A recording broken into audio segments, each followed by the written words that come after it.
does care about is justice issue. Because as Jesus said, all the commandments in the Bible can be summarized in two. Loving God with all your heart, mind, soul, and strength. Love your neighbors as you love yourself. And justice fits in a very central way on the second commandment.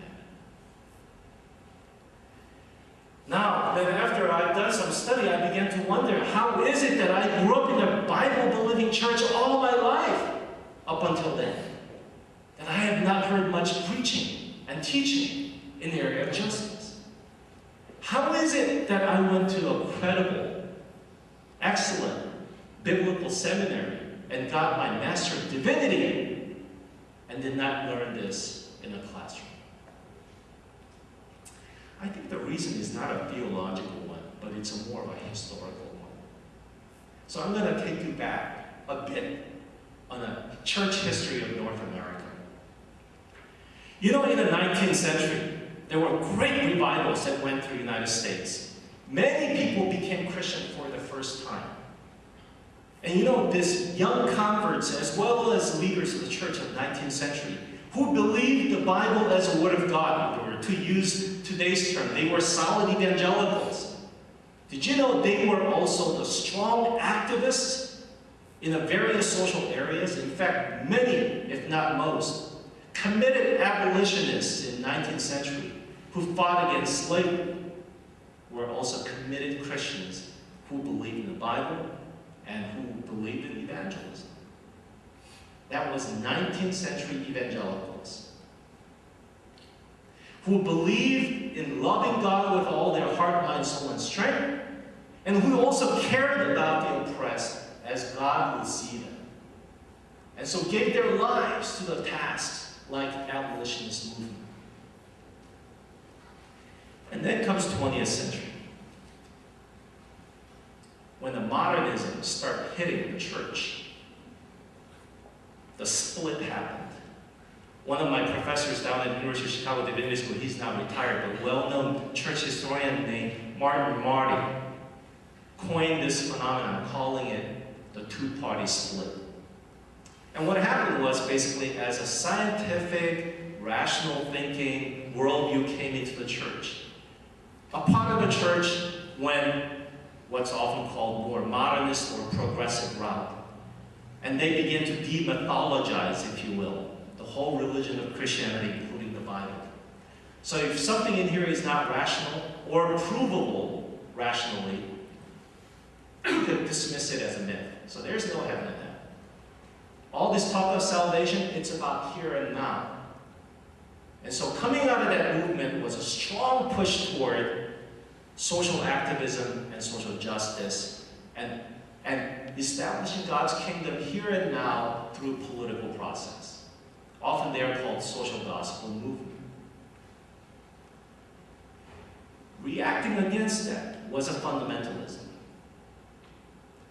And now for them, reacting against the strong social activistic impulse of a social gospel movement, they began to emphasize only the spiritual or the otherworldly.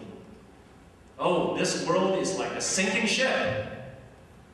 Why try to save the ship when you should be worrying about people who are jumping off the ship and save them? So began to really withdraw from any kind of social engagement. Now, looking back, many Christian leaders recognize that as one of the most deepest tragedies of 20th century Christianity. Because on the one hand, we have progressive liberals who deny the divinity of Christ, the existence of even God. But the gospel is only the justice. And in fact, John Stott, who is a very well-known British author and theologian, called this group the great betrayal. But on the other hand, the fundamentalists who withdrew from their involvement in society and think only about getting to heaven, he called that the great reversal. Because compared to 19th century evangelicals, now they have just regressed. And then John Stott pointed out, you know, the sad thing is, neither side has the whole gospel.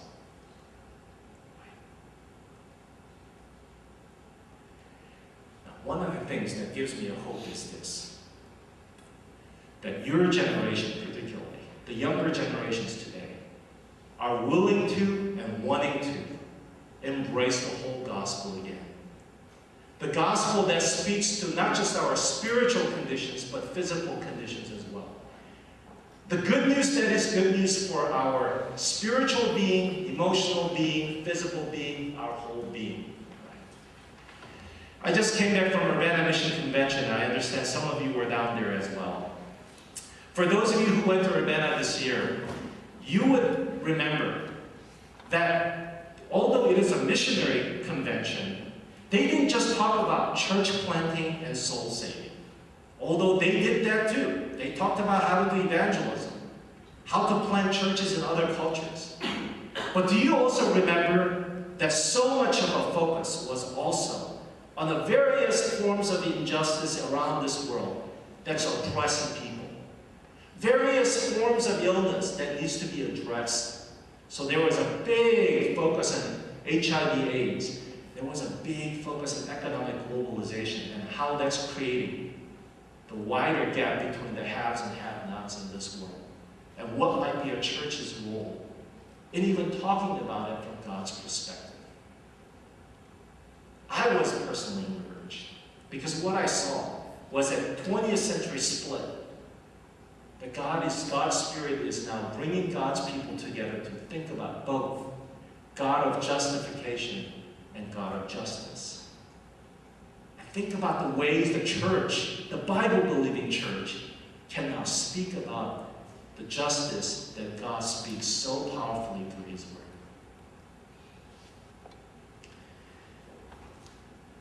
In 1990 Urbana Mission Convention, my younger brothers and sisters, in fact all of us, all 6 of us in our family went.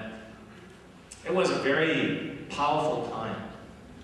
And I was telling to folks that I had dinner with that all my brothers and sisters are in different forms of ministry today. And I think the Urbana 90 Convention really played a role in all of us taking seriously, is God calling us to some kind of ministry? Now, at that time, I had a sister who was just starting out as a public school teacher.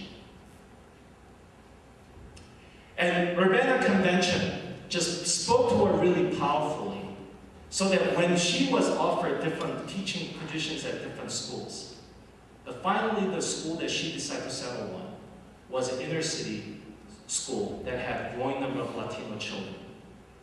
The pay was not that good, and she knew going in that it would mean just a lot more, hardship as a teacher because you have to do more with less resources. And then she was also offered some positions in a middle class, primarily Caucasian school district as well. But in the end, she chose to go into inner city. We asked her why, and she said for her, right? As she was thinking about some of the messages that she heard at Urbana, what is God's call for me in terms of doing, in fact, what this passage is asking?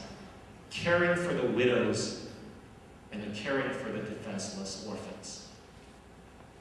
Young, poor Latino children often not having adequate English language proficiency, parents who are very busy at work, often not valuing education as a value. So as a teacher then trying to reach out to these kids. But the thing that